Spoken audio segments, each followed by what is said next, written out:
Tak hanya di Kementerian Keuangan, di kementerian lainnya seperti hal yang satu ini, Menteri Sosial Tri Risma hari ini mengaku bahwa ia tidak mengetahui sama sekali soal kasus dugaan korupsi bantuan sosial berupa beras untuk keluarga penerima manfaat dan juga program Keluarga Harapan 2020 sampai 2021 di mana yang saat ini sedang ditangani oleh KPK. Menurut Risma, kasus tersebut terjadi 3 bulan sebelum ia dilantik menjadi Menteri Sosial. Tri Risma hari ini pada Senin petang membantah tudingan terlibat dan juga menyebut tidak mengetahui sama sekali kasus dugaan korupsi penyaluran bantuan sosial tersebut.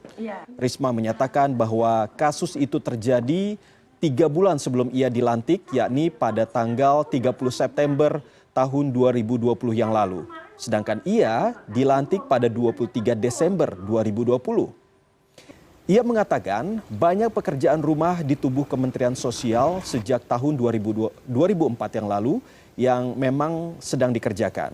KPK kembali menyidik kasus baru dugaan korupsi penyaluran bantuan sosial berupa beras untuk keluarga penerima manfaat dan program Keluarga Harapan 2020 sampai 2021. KPK pun telah menetapkan sejumlah tersangka sejalan dengan dimulainya penyidikan kasus tersebut. KPK juga telah memeriksa ada 8 orang saksi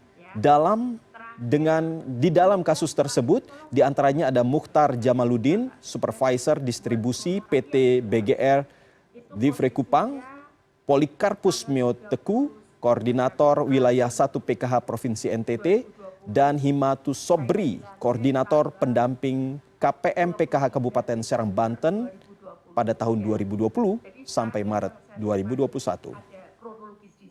Karena ada kasus rame, saya mencoba nanya, ini sebelumnya ceritanya kayak apa?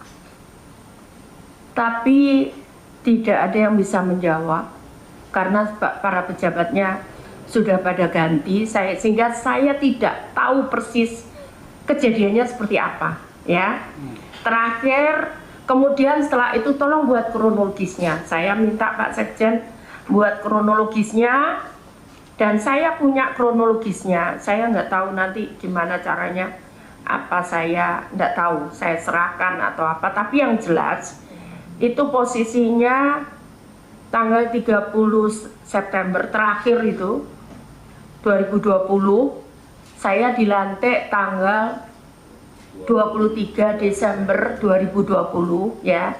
Jadi terakhir yang saya terima itu ada kronologis di sini yang dibuat.